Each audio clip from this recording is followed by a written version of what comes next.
Are you ready to take your business to the next level? Every day there are countless books and articles that are published offering the key on how to make your business a success. It's easy to feel overwhelmed trying to keep up and run your business. That's why Deb Creer created the Business Power Hour. Keep up on the latest trends, best practices, and techniques for how to make your business a success. Let the Business Power Hour do the heavy work for you. Good morning. Good morning. I am Deb Creer, and I am passionate about giving professionals the tools that they need to make themselves and their businesses as successful as possible. And I have to laugh. I don't know why, but this is my third guest who is going to be talking to us about spirits. The kind you drink, not the kind you're spooked of at Halloween. And so please join me in welcoming Aidan Mehigan to our program today. Welcome, Aidan. How are you doing? Great. Thank you, Deb. Thank you for having me on. Pretty excited to be here. Perfect. I love it. Well, let me tell people just a little bit about you, and then we'll jump into this. So Aidan Mehigan is the founder and CEO of Natterjack, a popular Irish whiskey brand he grew from zero to an internationally recognized liquor brand in less than 5 years. Natterjack, currently sold in 16 U.S. states and 13 global markets, was recognized as the best Irish whiskey 2024 in the Whiskey Bible and has 7+ figure annual revenues. The journey getting there, though, wasn't easy. To fund the growth of his company in 2018, Aidan obtained a $94,000 convertible loan note. Then COVID struck. And by the end of 2021, Natterjack had low cash reserves, international market sales were almost non-existent, and the Irish market was simply too small to sustain the business. To make matters worse, the convertible loan note holder also wanted to make their money, and Aidan couldn't pay it back. This resulted in a legal battle that ended with the court ruling in Aidan's favor, ending an attempted hostile acquisition and possible closure of Natterjack. So we're going to learn more about that, as well as how you start a business, why you started this business, and all sorts of fun things. So again, Aidan, welcome. Thank you very much for having me. Yeah, and thank you for the intro. The intro said we raised $94,000. We actually raised 900, basically $1 million. I missed a zero. Almost $1 million there. That's better. There we go. So yeah. I wish it would have been 94, Deb. That would have made life a lot easier. Well, and we'll talk about how you did the funding, because I think that's going to be very interesting. But how is it, Aidan, that you decided that you even wanted to get into this business? Well, it's a great question, and I want to get asked quite a bit, actually, because it's not exactly traditional. No, it's not, but it's not a widget business, right? We didn't decide we wanted to produce a valve for plumbing, which is equally necessary, but because the one thing is that people do want to speak to you about whiskey. It's it means something to everyone in societies where whiskey is drunk, right? Either historically their father, their mother drank it, or their cousins who were involved, that sort of thing. And it's a very, very evocative of a place and a very evocative of memory. So it's a wonderful business to be involved in. But what I would say is the reason I got involved in it, I worked in financial services, and I was really clear. I love going out. The best job I ever had was being a bartender or a waiter. I absolutely loved it. Well, you are Irish. Background. Yeah, exactly. Right. And I loved working in the industry. And so I knew I wanted to get back into it in some way. And I also knew that I had a favorite bourbon, but I didn't have a favorite Irish whiskey. And I had a disposable income, and I enjoy going out as much as everyone else. But I didn't. Why did Irish whiskey miss me? Right? Why? I'm passionate about wine. I'm passionate about bourbon. I'm passionate about gin and vodka. Like, what is it about Irish whiskey that missed me? And I figured the industry missed me because it didn't really appeal to the bold nature of my personality, both flavor and from a story perspective. It's quiet, it's reserved, it's sophisticated. And it's a sipping whiskey. Exactly. And I'm more about bold flavors and bold statements and bold attitudes. And so I was like, well, maybe the opportunity is here for us to tell the story of Irish whiskey in a more modern way, because being Irish, as we know, as everyone knows, it's about doing great things for me, but it's also about having great fun along the way, right? People go to Ireland go there and say, aren't the bridges incredible? And they don't go there and say, you'll never believe the architecture down by the Liffey in Dublin. Actually, what they go there and they meet the people. They have great fun with the people. They remember the laughter. They remember the good times, and they remember the journey that they went on while they were there. It's also a beautiful place. Don't get me wrong. Oh, yes.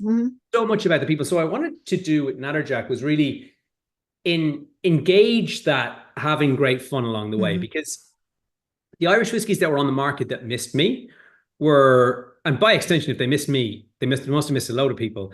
Right. They're following Scotch down a path of provenance. And that path of provenance is fine, but it's kind of backward looking. And I want to look to the future. I want to look to people who don't drink whiskey, who whiskey kind of is too stuffy or too whatever, right? But that they just, and I really want to create something that embodied that fun of people's time in Ireland, and also the fun of my time drinking spirits with other people, and what we've kind of, and that's what we've kind of tried to embody as an organization, but also from a flavor perspective. And I really wanted a really accessible whiskey. I don't want, honestly, I don't, like, we put a fat toad on the bottle, right? We're not about whiskey that you have to put 2 drips into to open up the flavors. I'm like, put it in a glass, put whatever you want on it. Let's just make it amazing. Let's make it accessible. Let's make it great fun. And that's how Natterjack was born.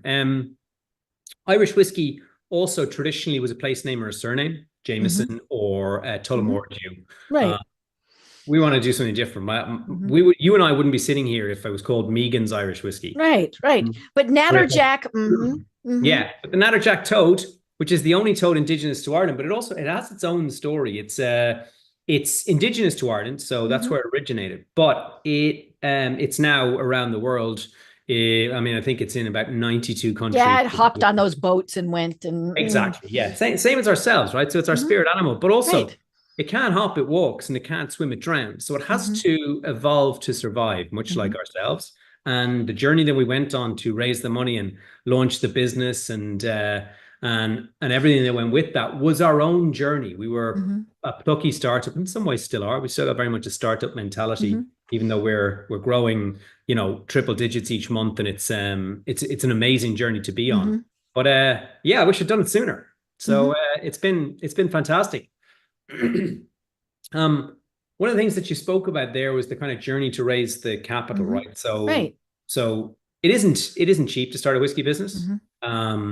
It isn't cheap to build a team. It isn't cheap to buy whiskey. It isn't cheap to bottle whiskey. It isn't easy. And so we did all of that in 2019. We had this incredible year in 2019 where by the end of it, we were in, so we'd raised the money, and I'll talk about that in one second. Actually, why don't I stop there and talk about raising the money? So we did a friends and family round, and we raised about 1.2 million in total. Wow. About the convertible loan note, but equity from friends and family. And that was really to buy stock and also build a team and do the marketing necessary to roll it out. So, you started, let me ask you a question. So you started basically from the ground up. It wasn't that you rented space and casks and things like that from others. You just basically did your own.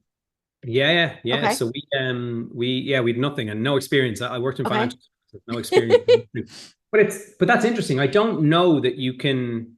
This isn't to say it can't be done, but I don't know if I'd left university and gone and worked at Diageo or Evan Hill or wherever, right, in the spirits industry, I wouldn't have made Natterjack, because the industry all would say you shouldn't do that. You can't do that, right? Exactly, right. And quite often, in order to do something different within an industry, and certainly within a regulated industry as well, you have to come at it fresh with the belief that something will fit, and also the stomach to take it forward when everyone tells you what you're doing. Right. And because you see, do you know what I mean? You see the value of what you're trying to do. And there's that old thing, right? Is when people look at their businesses after 2 or 3 years, you've got to constantly ask yourself, if your product didn't exist today, would you invent it? I ask myself quite often that. And the answer is, yeah. Yeah, absolutely. I mean, it's, we've got these funky little toads, which take people on a journey through our website. And that's actually my business card as well. But I know. And, so, and folks, you have to go to the website, even if you have absolutely no desire to drink the whiskey. It's natterjack.com just to see the toad and read the story and watch the video. Make sure you watch the video. I just love it. It's a very cool website. yeah, and the toad. So the toad kind of once I decided what I wanted to do from whiskey space, it was like, what are you going to call it, right? And like you said, your names. like, why is anyone going to buy Aidan Mehigan Irish whiskey? It just doesn't. I mean, wouldn't it be wonderful to make yourself famous by putting your name on a bottle? But for me, it didn't really make sense, and it wasn't a story I could tell. So, but the Natterjack toad. The other thing is, it would have been really easy to put a big stallion on the bottle and say, isn't it incredibly quality whiskey? But where's the fun in that, right? Like, let's go and put something on there that's not typically very popular. It can be a little bit warty, a little bit greasy. So, but it is Irish and it is fun. And it turns out people love toads. Who knew? Right. So, so Natterjack was kind of born then, and financing finished in mid 2018, and then 2019 was an amazing year. So by the end of it, we were in 6 US markets and 4 global markets. Part of that was, one of those global markets was China, and we, a container of whiskey basically exploded when it went through the Panama Canal in the middle of summer. Oops. And of course, the wax melted and the whiskey expanded. It didn't quite explode, but all the bottles opened. So we lost that shipment on its way to China. But it turned into a bigger order. So that was a fantastic part of our growth, was getting that over the line. But by the end of 2019, the world was kind of our oyster. We did a decent team in Ireland. We were looking at expanding in the States, and Faye and I were looking at moving. And I realized something, right? My story and our story as a whiskey brand worked better in the US. I did a 10-day 5-market trip where I went to New Hampshire, Chicago, Washington, New York, and Miami, and I flew home, right? And they were our markets. And I realized that there's something about the American psyche that there isn't in Ireland, and that is they really value an entrepreneurial story here. Right. So as soon as I was like, this is my company, people were like, tell me more. Whereas in Ireland, people are like, yeah, whatever, you're right. Get out. It just didn't, it just doesn't. Right. They're waiting for you to fail and go do something else. Exactly. And I was like, well, what are we doing in Ireland? Why am I here? Why don't you tell a story where people want to hear a story? So I said to Faye, let's go. So then COVID hit. We ended up in lockdown for obviously nearly 2 years in Ireland. During that period, we got an approach by a US-based venture capital firm, and they were going to inject some money into the business for us to grow it. And then that was a kind of July 2020. And then there was no money to be made during COVID. We couldn't push the brand. We couldn't go into store. We couldn't get liquid to lips. All the things that spirits businesses have to do, you couldn't really do. So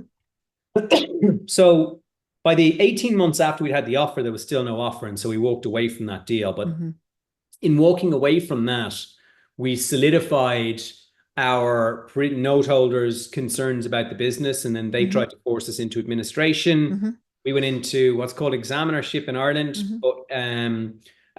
which Chapter 11 in the US is called bankruptcy protection here. And that kind of saved the business. And what happens is you get protection from the court to your creditors as you build a business plan to come out the other side. So we had to go and raise that capital, and so we did. We closed that and we won. The thing about Chapter 11 in Ireland, examinership as it's called, is it's like a divorce where anyone can bid on your children. Right?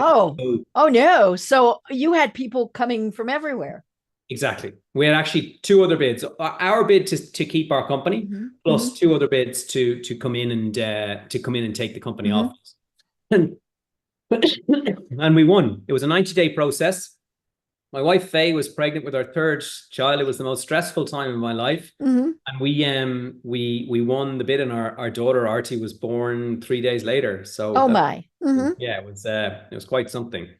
And that gave us the kind of mandate and the finance to take the business forward to where it is today. And it's been, it's been a wonderful journey. I love it. I love it. Well, I'm sitting here looking at the website with, this frog that's looking back, toad that's looking back at me. And, I love that because from a branding perspective, you're right. Everybody, we all think that we have to go with the flow. We have to do what everybody else is doing. And you were like, no, we're going to do a toad. And what it made me think of, the kind of the comparable thing here in the States would be craft beers, right? You got all sorts of little craft breweries that are jumping up. I'm not a beer fan. My husband is, and his current favorite, you're going to love this, is from Frog Rock. Okay. I don't know it. Which Okay. down here in Atlanta. And so there must be something about frogs and toads, right? Yeah. But it really does show that having a sense of humor is something that I think so many businesses, because it's a business, we have to be serious about this. You guys were like, nah, we're gonna have a toad as our symbol. Yeah, and I think you can't underestimate the power of what it means to have fun. So interestingly, when we were pitching for investment during the difficult time of COVID, and we were trying to extricate ourselves from this loan note holder and try and bring new investment on. We approached an Irish investor, and we got feedback from them. And that feedback was, there seems to be no provenance or USP to this brand other than they want to have fun. And so for that reason, I think it will fail. And my thought was, first of all, thank you for the feedback. But secondly, you fundamentally misunderstand the power of this, right? It's not about, like, the enjoyment of life doesn't come from listening to someone pontificate about how old and expensive something is to the masses, right? How many of us, not many, can afford $1,000 bottle of this, that, or the other, right? Right. Or an 18-year-old bottle of this, that, or the other, right? But for me, it's the experience. It's never been about the drink. It's about who you're having the drink with, right? And what you get the whole experience. Exactly, with those people, right? It's the act of giving. It's the generosity of your time that you're giving to people, and I think, and that it was correct of that investor to not invest, because they were right. It wasn't the brand for them, and they have since launched an Irish whiskey that has done absolutely nothing, and drat. and it's named after someone. It's got a surname, and it's I don't need to get into it. Yeah, it's not my thing, so it's not my. I love that, and I mean, it just. I guess part of the philosophy is like we were saying, you got to have fun with it. And obviously it's serious. I mean, you went through various serious financial concerns. I am curious. So the guy who wanted it, would he have kept it as, making whiskey, or would he have just sold off the pieces? Or do you have any idea? I don't know. No, they would have kept the brand. Okay. I suspect my job would have been in difficulty. But they would have kept the brand, and they would have focused on the US. Yeah. Right. Yeah. But so, and because, sometimes, they buy it just to break it up. And then other times they see the potential in it, which is part of why they want it. Yeah, I think they saw the potential. They definitely saw the potential, and they probably didn't want me involved, if we're being honest, because I think quite often, founders of businesses can be anti-commercial. And so what I mean by that is you can really get caught up in the idea of what you've tried to create, right? And the purity of it, right? And it's like, this is my toad, and it has to be in a particular, but it has to be exactly the way I envisioned it. Exactly. Or, or we'll really undermine its position in but actually I'm a very commercial human being. And I think they would have found, they wanted to do something very specific with it. And they wanted to squeeze me out of my equity position and take it, right? It's like, it's an interesting aspect in the world. Like, if you build something with value, the way the world works is people will try and take that. People want it, right? And interestingly, as we were going through all this, right? So you can imagine myself and Faye, because like we sold our car, we moved into an Airbnb in the middle of nowhere in Ireland, in Wicklow, in a place called Knockananna, which was like less than $1,000 a month for us to be there. We had two kids, one on the way, and not enough money for groceries. And we had to ask ourselves regularly, why the heck are you doing that? Both of us came from finance, but like, we can both go and get good jobs. But the point was, if someone's trying to take something from you, it has value, no matter how many times they tell you it doesn't, because they did. I mean, you want to hear the phone calls like, there's no value in this business, you should just give it up, no value, but you want it. Yeah. Why are you calling? Yeah. And so we had to, you've got to stay true to that if you believe that the value you've created is worth something. And look, that's not to say there wasn't sacrifices. There's relationships gone to the wayside. There's, the situations like that we went through are not without casualties. And that's financial, that's emotional, that's personal, that's business. And you've got to kind of look to the future. Right. And it would make sense that they wouldn't keep you on. I've been with a business that, had new ownership, and they kept the former owners on. And then it was, mom versus dad. If this one tells you something that you don't like, you go to the other one. And that never works out. And then, as we said, you still had that specific vision. And they might want to go in a totally different direction. They might want to get rid of the toad. Who knows? And so it just was not going to be a good morale thing. No, I think that's definitely right. And I think so part of the reason I walked away back in November of 22 was because the deal changed, right? The original deal was, we're going to inject $5 million into the business for 45% of the company, right? That was in July 2020. So then, so I got dates wrong slightly there. So then fast forward to November 2021, and the deal changed to 51% board control. Oh, so they wanted, 51% shareholding and total board control, which basically means the moment you sign this, you're done. So you need to have your little bag packed, because you were headed out. Right? So we sign it, isn't it incredible? And you're out the door. So I had to be quite clear on that. Now, you have to bear in mind that other people will have seen that as me being self-destructive or trying to put a deal. But the point was, there wasn't really a deal to be done. And so I did walking away from it sent me down the hardest 18 months of my life to date. I mean, who knows? There could be more things along the way. I've no doubt life is. You're a youngster. I don't know. I'm not that young, Deb. Thank you, but I'm not that young. But the point is, it was the right decision, and ultimately we were proved right. Now, had I lost the company on the back of it, well, then I suppose, once again, we wouldn't be talking here today, right? So, well, except you would have done something else, right? Because you have that entrepreneurial spirit. And so, but I do wonder, if you had lost, did you have a plan B? Were you thinking, okay, we're going to start again, or best I better get back and get a real job, as I put that in my little air quotes, right? In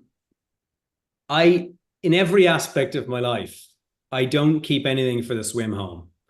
So there's no swim back. We were going all out until it got taken off us. And the reason for that, we talked about it. Faye and I talked about it long and hard. The reason, well, especially with two kids, I mean, and one on the way. Yeah. And the reason why we went so hard after it and just said is because it was only when there was absolutely nothing left to save that I was willing to walk away from it. Because in so much of life, if you're half in, you're all out. But especially when you're starting a business where you're going after global sales. Like, the world is a big place. You can't do it as a part-timer. I started that way, and I found out very quickly I wasn't able to do my other job and it. But then also, you know, you talked about my LinkedIn saying I was in Dublin, right? What if my LinkedIn said, you know, I might do this, I might do that. Exactly. So I'm working in financial services, and I'm the CEO of a whiskey company. Well, who's going to invest in that, right? So 9 to 5. What if you get a phone call about the whiskey company at 4 p.m.? Which call are you going to take? So just the moment we went after Plan B, Plan A was gone, and I was really clear on that. And I was like, and I said to Faye, I was like, look, because she said, you know, can you win this? And I said, I don't know. And she said, well, let's try. And I was like, okay. So we went after it, and yeah, we did. But it was at points it felt like a hiding to nothing. But nothing good comes easy. So. Right. Well, and you know, I remember years ago when I started my company, I started it as a side gig, you know, just and a lot of people do that, right? And I really liked the place I was working. I liked what I was doing. I really liked the people. And I met with somebody and a business consultant, and I remember telling her that my business wasn't taking off. Yeah. And she said, that's because it doesn't have to. You know, and what I had done is I jumped off that diving board, but then I reached back up, right? And I was hanging on. And she said, until you let go, you will not know if it's going to work or not. And going in and telling the people that I was leaving was probably one of the hardest things to do. I mean, you know, it was, and they supported me. They, you know, it was great. But yeah, until I had to make it work, it wasn't going to work because I had that to fall back on. You know, and it is hard, especially, you know, when you have bills to pay, you have insurance needs, you have kids. I mean, all of these things. But you know, sometimes you just have to say, okay, I'm all in. Yeah, that's it. Right. And it's transformative. When you pass the Rubicon and to quitting your job and taking the step past to go after this, it becomes all consuming. And it still is all consuming, right? So the point, you know, we're no longer a startup in the true sense, but we're very much like any business that's growing rapidly. You could be out of business in the morning if you get things wrong, or you could be on the moon by the end of the week. Right. You could have some celebrity that goes, hey, you should drink Natterjack, and woof, you're like, holy cow, right? There you go. And I think, but when you go and you get fully in, and look, and that's assuming that your business model makes you enough money for you to be okay, right? Because you have to be able to pay yourself a salary, right? Everything from a self-employed electrician to a self-employed doctor, your business has to pay you, right? But quite often you're the last person to get paid, and I still am the last person to get paid, and I will always be that. And when things were very difficult during COVID, Scott, who works for us, he's still our head of global sales. Whenever money came into the business, Scott got paid first, because because he was the primary person. Exactly. You have to look after your people. And so really, you know, once you let go of that diving board, as you say, you really find out if the life is for you. And I make it sound like the life, like I'm Dick Whittington on a path off in, but that's not actually. It's in businesses that are growing. Everything that you said you were fine with when you started it, because people explain to you, they're like, you know, startups, cash is always an issue, distribution to market's always an issue. These things are always an issue, and you're like, it'll be fine. And then you know, you solve for it. You're like, we found a little bit of money here, we've got a little bit of distribution here. They don't quite match up, so there's a cash flow gap, and you're like, we need to make it through 3 weeks, and we've got payroll. All these things, they don't go away. No. But they don't. And you also become a friend to the people in your business, which is good and bad, because you want them to see the vision and work with you, but there's hierarchical structures in organizations that are really important to have. And with that in mind, you've got to manage that, right? And sometimes I'm better at that Right. than Yeah, sometimes you I'm not. can't. I remember one of the hardest things for me was when I worked in a big company, and the manager of our department left, and they promoted me and I became the manager. All of a sudden, I could not socialize really with my employees. And that was really hard because they were my friends. And we could still do a little bit, but yeah, it was very different. And I think part of that was the responsibility of knowing what I did really affected them. But I also didn't want to know some of the stuff that you knew when you were kind of peers. Yeah. And so yeah, it's that's one of the tough things. And I would imagine, especially when you've got whiskey, people kind of want to socialize, right? They But you do. can't. And I love socializing, but then there's, when you think about the dynamic of a company, where you're going out with your peers, you've got to spend a bit of time pissing and moaning about the company, right? There's a bit of bitching Right. Oh going yeah. on, Yeah. like, And you you know, cannot do that when it's your employees. no, but also they can't really speak honestly. And then when you walk away, they're going to start bitching largely about you, and Right. that's the nature of Mm-hmm.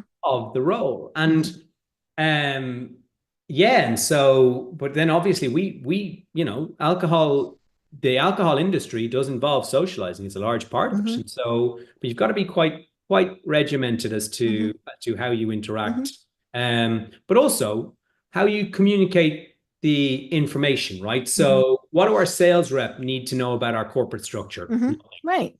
But yet they'd want to know, because everyone's interested. And so there's questions. It's like, where are we in our funding cycle? It's like, oh, I'm just not going to tell you. In fact, now I'm going to go home because the conversation has come to this level. And so you gotta, it's difficult. But it's great. It's wonderful to you think about why we did this, right? So, and what the future is for Natterjack and everything like that. Like, what I really want to create is a great company where people want to work. Yet we provide return for our investors, that our staff feel well looked after, listened to, and that they're building toward because they can get a paycheck anywhere. However, if we look after them and we make sure that they are happy and that they're able to grow and develop in the role, well, then we have lifelong converts. Even if they go and do something else, they're still going to look at their time at Natterjack as being really positive. So part of that's the communication with them, and then managing, because very few, if you think about the vagrancies of a day, the variation of what information I get, from anything from an investor shareholder level to board level to distributor level to operations level to sales level, right? I could get, of those 6 things, I could get 6 pieces of bad news in the day. And then the 7th interaction I have in the day needs to be really positive, because that is our marketing team who are looking toward. And so you have to be able to take and process good and bad news, and do your best to, on the next call, keep your disappointment or your elation to a minimum. And I will say it's a weakness of mine. I can tend to get frothy. I'm fine with bad news. I am pretty useless at hiding my enthusiasm when there's good news. And that's I like that. Amazing. Well, no, but it's not necessarily, because you can get quite carried away. And like, if you're speaking to someone who knows about maybe the bad news, they'd be like, oh, right. They're like, you're talking now about selling 10,000. Right. Are you being too Pollyanna-ish? But we only have 8,000 cases in Right. stock. Yeah. So I do try and get better at that. And I'm, learning every day, I suppose. Right. So, it is a challenge. How do you stay motivated? Oh, well, drive is a fascinating aspect of the human psyche. I will most likely never be happy with the progress of the business. Okay. You're always going to be searching to improve it. Yeah, we could always be doing better, right? And I could always be doing better. Like, I've got to look at the feedback. I've got to look at how my team interact with me. I've got to look at what we've gotten wrong in a given month and try and get better at that. But but staying motivated for me is, look, I have three kids who've been through a really difficult time with me, and a wife, right, and Faye, and a really difficult time where they did not. Now, Gussie and Ralph were 4 and 2. They're now 6, 4 and 2, all three Right. kids. But they were there. The drive, the real drive, comes from showing them, demonstrating to them that hard work and a medium idea for Irish whiskey, but hard work and discipline and a little bit of positivity and optimism can lead you along the path of the life that you want. And when I say that, the life that I want, that we live at the moment, is spending time together as a family, working hard. I work late, I get up very early, but I get to spend the time with the people most important to me. And I want to show them that life can be everything that you want if you're willing to go after it. Because you gotta pass the Rubicon, jump off the diving board, whatever that is. Right. The funny thing, I'm sitting here thinking, they in school, when everybody says, what does your dad do? My dad makes whiskey. The teacher's like, really? So it's amazing. So Gussie's our 6-year-old. I showed you these little toads, right? They got like a QR code that takes you to the website, all that sort of jazz. These arrived the other day, and Gussie and Ralph put loads of them in their pockets, and they took them off. We were going to meet the playground, and they gave away about 25 of these, right? And then people have texted us. They use it on the website. Their kids play with them at home, which I'm pretty sure is in breach of about 9 regulations of minors and alcohol. But what it shows me is how proud they are of. They don't know what whiskey is, but there's how proud they are of what we've kind of created. You have a successful business. Yeah, I love it. And so every morning, so I get up at 5, start my Irish calls about 5:30, right? And at about 6:30, Gussie, is the 6-year-old, comes down, knocks on the door here, and he comes in, he just sits and listens. Now, come on, half of it goes in and out, right? Right. But he's trying. I mean, that's just amazing. He's not watching cartoons. He's not playing on his phone. No, he sits here and he listens, and he's like, what were you doing there? And I was usually paying bills, right? Like, I mean, it's not that glamorous at 6 a.m. I've David on the other line saying, we've got to pay 60 grand for bottles. Would you want to pay that today or at the end of the week? So there's those sorts of things that he's just hearing and absorbing. And both Faye and I come from entrepreneurial backgrounds. My grandfather had a Jack Lasheen. He had a couple of bars in Tipperary in Ireland. And I remember years ago, I spoke to him because I wanted to do that, right? As I say, I loved tending bar and running tables. And I spoke to him, and he's like, let me tell you, I'm not going to do his accent because I wouldn't do it any service. He said, look, here's the thing. Don't be me selling Guinness. Why don't you be Guinness and sell me the Guinness? And I was Makes sense. Fascinating. And he's like, this is a man who made incredible career, 2 really successful bars in Tipperary. But he was like, it's hard. Now, nothing's It would have been very hard work.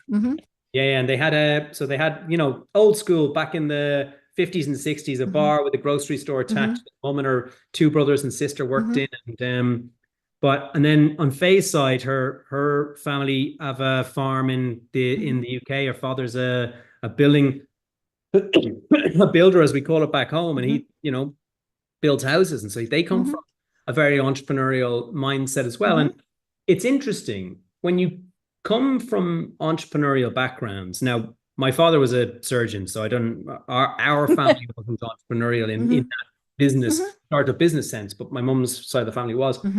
But you do one of 2 things, I think, right? Is you see the struggles and success of your parents and you follow them down a path of entrepreneurialism, or it went really hard and cash was always tight and it was month to month because the business was in peaks and troughs, and you say, I never want to do that again. I'm going to become a lawyer and I'm going to get my salary, and I don't want to. And so, but what I see with our kids now is they're kind of, now we're on this mad journey where we live in Texas, and they didn't know what Texas was before they landed here. And I hope that they look at it as a journey they would consider doing, rather than something that they say, it was really hard for mum and dad, and I don't want to go down that path. Now, if they want to, like, they can be whatever they want. But I'd like them to look at it as, for all the struggles, as a positive outcome. Right. Well, yeah, that does bring me to ask, you mentioned that you like being the bartender and all of that. Now you're the boss. Is it hard to not be the bartender? I can still do it. I love events. I love doing tastings. I love talking to people. Like I truly believe you can learn something from everyone, right? So there's no one I won't speak to. It kind of drives Faye up the wall. We've got the toad is all over our cars and everything. We pull into even getting milk at the farmer's market on a Saturday morning. In Texas, that's got to be a pretty funny thing. Yeah, and people come up and they're like, "Oh, can we have samples?" So we always have little bottles. We call them toadlets. We give them out. Toadlets, yes. Yeah. And really, I love it. Like I love telling the story. The day I don't like telling the story, I should go and do something else. Right. So we're really lucky in that regard. Also, Faye loves telling it as well. At one point, she was on to her mum. Artie was a new baby, and this guy came over and asked to try it. So she handed him the baby, the whiskey out of the booth. My mum was still on the phone talking about something, and then she gave him a taste, and off he went. And it turned out he owned 14 off premises in Texas and got us a listing in those off prems. So you never know where the opportunity is. And so you talk to everyone about it. And the more people who taste the whiskey, the better. Right. So right. In some ways, I still am the bartender. Right. And it's funny because I talk about this a lot with my friends and on this podcast and everything. You never know who that person is, who's behind you in line at the grocery store or, all of those various things, because they might very well be the person that, is going to make or break the biggest deal that you've got. 100%. So while we were properly in the difficult times, or we were down, as I say, in that Airbnb, I got an email from Katie, I met Katie and Chris in the Stag's Head in Dublin. And I was in there. I used to work in the Stag's Head, and I was trying to get them to take Natterjack, and they weren't taking it. So I had a bottle, I had a few hats, and I got chatting to this American couple at the bar, Katie and Chris. And, told them the story, gave them a taste of the whiskey. They were going off to play golf the next day, gave them hats, all that sort of stuff. And stayed in contact with them. And, they obviously had the great trip. And during all the COVID and everything, I got an email from Katie, and it said, "How's everything going with the whiskey?" Question mark. And I went back with a very open, emotional response. Like, rough. That investment has fallen apart. Everything's really gone to hell. If you know anyone who wants to invest in Irish whiskey business, please let me know. And quick as you like, I got an email back from Katie, and it said, "We invest in businesses like this. Please send me the deck, and when can we see you?" So I was like, amazing. So we had built the deck. I stayed up all night that night, put the deck together for investment. I sent it to them, and Katie was like, "Looks interesting. Speak to Chris. When can we see you?" So I got on a flight, and we had no money, like 23 euros in the bank, and I had a shopping. You squeaked it out of that poor little credit card. Exactly, right. The credit card, and Faye was like, "Are you sure?" And I was like, "I really have a good feeling about this." So I flew to Phoenix, Arizona. I met Katie. She's like, "You're staying with me. You're not staying in a hotel." So I stayed with Katie, and each day we would kind of in the afternoons talk about life, business. Well, Katie's a very busy lady. So anyway, at the end of it, they said, "Look, we'll invest." And so I came back from that trip with a commitment of investment to get us through the examinership process. I went to Phoenix, and I went to Miami. Because I went through everyone who'd ever said they were interested in Natterjack and said, "Can you invest to get me out of the situation?" So but from a conversation at a bar, we got an anchor investment to get us through the through the examinership process. So it definitely, you don't know who is sitting beside you, and you tell your story, and you give people your time, and it comes back. Right. And it's very much all about, you have to build those relationships. If that initial meeting, if you had said, "Hey, here's a sample and I want your money," they probably would have still taken the sample, but then you'd never heard from them again. Right. Absolutely. But it's the interesting thing about life, isn't it? It's all about energy, and you meet some people in life and you feel immediately like you could get on well with them. I have a phrase, like, I think I've said it to Faye 100 times, like, that man has a face of someone I could get on well with. And it's like, sometimes the energy just works. And this was one of those times. And like, had we not had their commitment to investment, we wouldn't have gotten the rest of the investment over the line. Right. Yeah. It was just kind of a snowball effect. Exactly. Mm-hmm. It felt more like snowball suggests it happens quickly, but the whole process felt like pulling teeth. But Mm-hmm. without Katie and Chris's commitment, Mm-hmm. we wouldn't be sitting here. So it's Mm-hmm. just an amazing. Mm-hmm. We tell the story whenever we're kind of, because Chris now sits on the board and the board of the company, and he's chair of our finance committee Mm-hmm. and really involved in the business. And Mm-hmm. it's just been this amazing Mm-hmm. relationship. So yeah, I just can't say Mm-hmm. enough about those chance meetings and Mm-hmm. how you should to Mm-hmm. you know to go back to that point is you can learn something from everyone, Mm-hmm. and it doesn't matter who you meet, it Mm-hmm. can be the next big deal. Right. Right. Yeah. And it's funny. I don't, because of COVID, I stopped going to networking events. And variety of reasons. But, the big thing was after a year or so, and here in Atlanta, I mean, they started stuff back up early. We started being able to meet in person because you can meet outside. And so they started doing stuff really like within May. And I thought, nee. And when I thought about it, I thought, did I lose business by not going? Now, I really miss seeing the people. I'm clearly miss social butterfly. And I like seeing the people. All the Southern catering, I really miss that. My waistline didn't, but but I thought, no, I didn't lose business. So then it was, why didn't I lose business? And so I do most of my networking online, but it's a totally different way that you have to build relationships. It's going to take a lot longer to do that, because it's just, even if you're doing something on Zoom, it's like you said, you kind of need, it's almost like the date, right? The first date, within 5 minutes, this is going to work, or this is not going to work out at all. And sometimes that will change, but for the most part, it is that in person. And so I've been thinking about getting back into it, but doing it much more strategically, right? Okay, this one wasn't a good place, good food, good people, but where do I need to be? I think that's right. And I think you got to pick where you want to go. But to your point, it amazes me. We do one in-person board meeting each year, and then the rest are done on Zoom because we live all around the world. But it's amazing what we accomplish on an in-person board meeting, as opposed to what we accomplish on a Zoom call, because energy is everything. And it's hard to bring energy to a Zoom call. Like, we all turn up and there's Zoom, but I find it much easier to bring energy to that call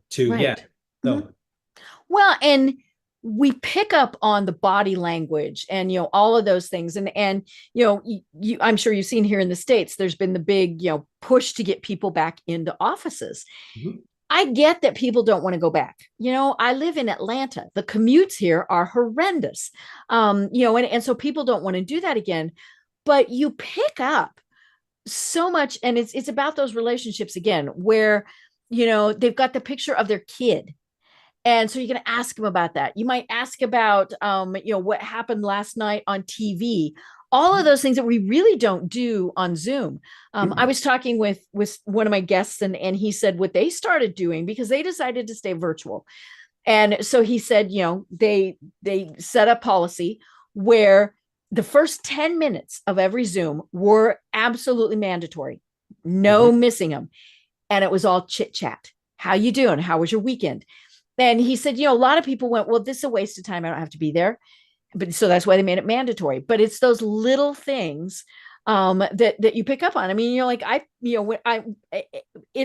really is about, how do you just feel, like you said, when you see somebody? Yeah, absolutely. And then also you think about a Zoom, if you have 10 people on a Zoom, only one person can speak at a time. Whereas if there's 10 people in a room, well, they're jibber jabber, right? It's like, how are you? How are the kids? All that sort of jazz. It's it's definitely a different dynamic. And I think it's really important. Like Zoom has its place, and it's here to stay. We're on Zoom right now, obviously. And I think it's an incredible tool. But nothing makes up for personal in-person meetings. And I push really hard for us to get to do those. I go back to Ireland as regularly as I Mm-hmm. can. So the team back there we can feed off each other's Mm-hmm. energy, see what the future holds. Mm-hmm. Because yeah, I just think it's really important. Mm-hmm. Right. And like we said, it's body language. You know, they can ask you a question. How are we doing? How are our finances for this month? On Zoom, they're only seeing a little bit of you.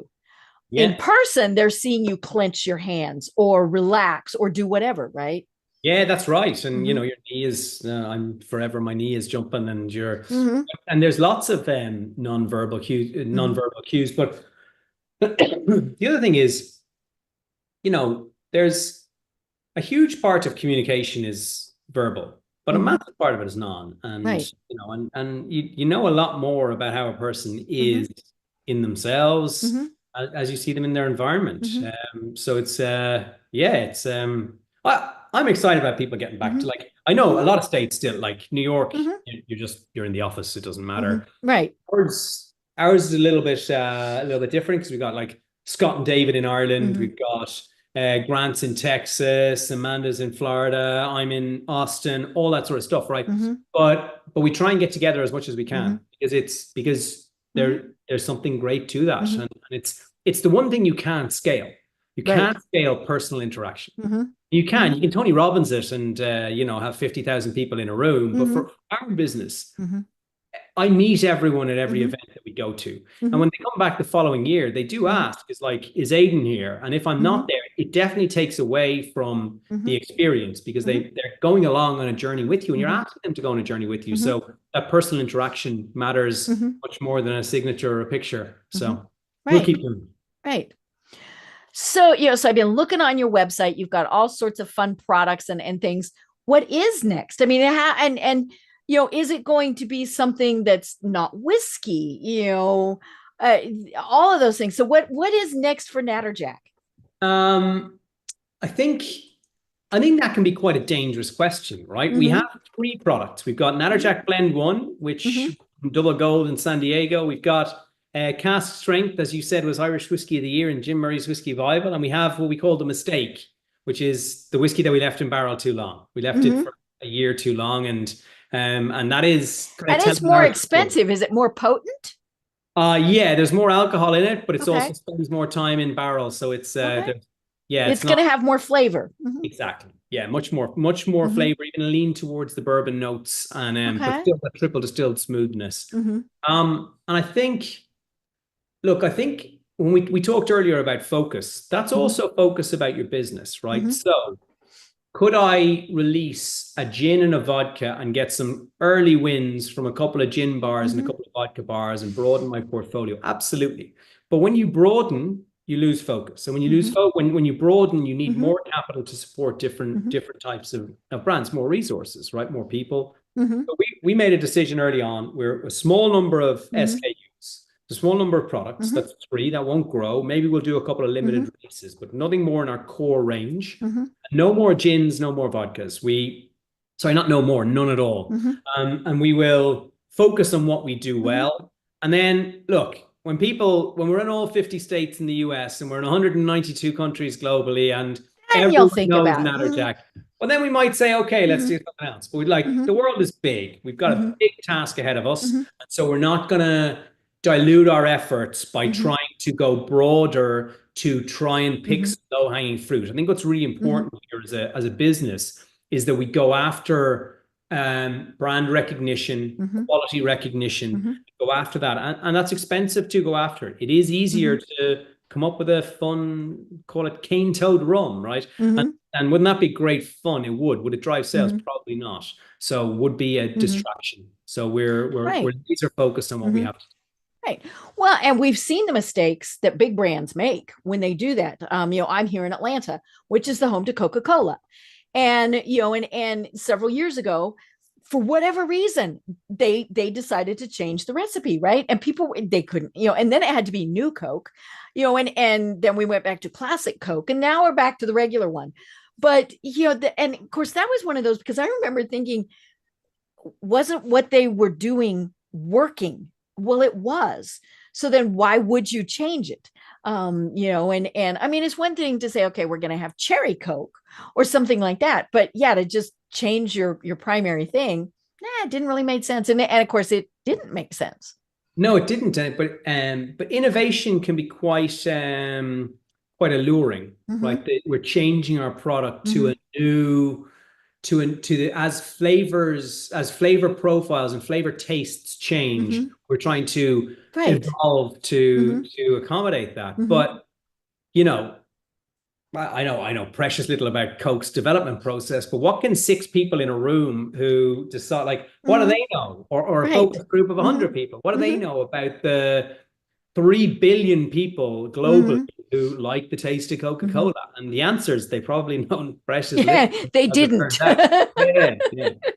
So innovation for small businesses and also for large businesses can be alluring, but can quite often lead to, as you say, expensive mistakes, because you're doing something well, you should continue to do it, and then kind of use halo products then around that to Right. I love it. Well, yeah, I really am having fun looking on your website. It's so much fun. One of the things, and we don't have that much time left, but tell us about Live Deliberately. Why is that your slogan? So Live Deliberately is, I think it was David Henry Thoreau wrote a book called Into the Woods, I think it was. And in it, he talks about wanting to suck all the marrow from life, so that when he died, he would not look back and Walden was the name of the book. Sorry. He would not look back and wonder what had happened. And this whole project was because I did not want to look back at my job, my career in finance, and say, what if I had tried something on my own? And so Live Deliberately is what he says in that book. He says, I wanted to go into the forest, into the woods, to live deliberately. And that's what I wanted to do. I wanted to make deliberate choices that led to the life I wanted. And maybe it's a bit of a philosophical concept. I'm not sure it works that well for the brand. But that's what it means to me, is that each decision we make is a deliberate decision, and we got to live by that. I deliberately walked away from that deal, and it blew my life up for 18 months, right? I deliberately launched a product called The Mistake, and it went sold out, and it's incredible. We deliberately kept our cask strength, that true cask strength, even though most people said 63% alcohol, people won't like, and it's really expensive to sell because of the excise levels. But we deliberately made the choice, and then we won Irish Whiskey of the Year. Like there's something, nothing is, loads of things are by chance. Half of every decision is luck. But we make decisions. I make decisions in life, and we make decisions as an organization that are deliberate. And the toad walks in a very deliberate way, and it all kind of sings together. So I love it. I love it. Well, how do people find you?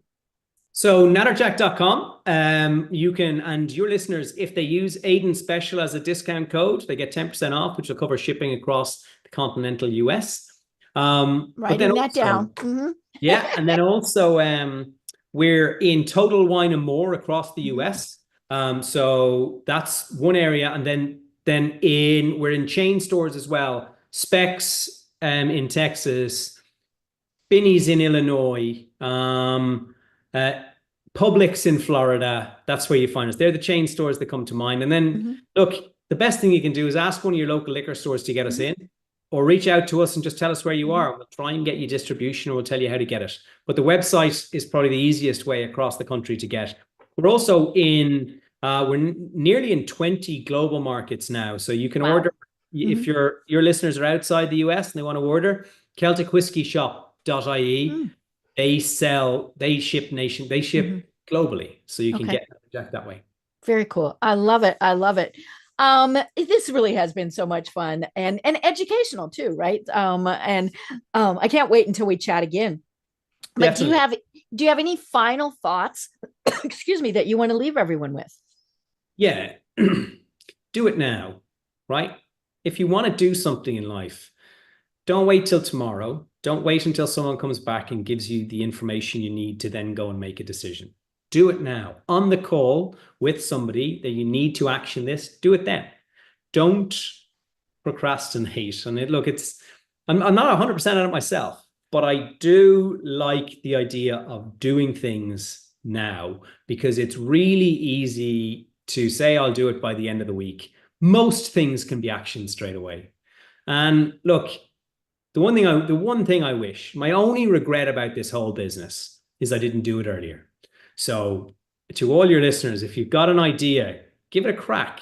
Be all in. Give yourself 6 months to see if it works. And then you'll find out. And then there's no regrets. I love it. I love it. Well, I have been having so much fun talking with Aidan Mehigan, the founder and CEO of Natterjack. I'm Deb Creer. And until next time, everyone have a great day. Tune in for our next program for even more trends, best practices, and techniques for how to make your business a success. The Business Power Hour, hosted by Deb Creer, is proud to be part of the C-Suite Network.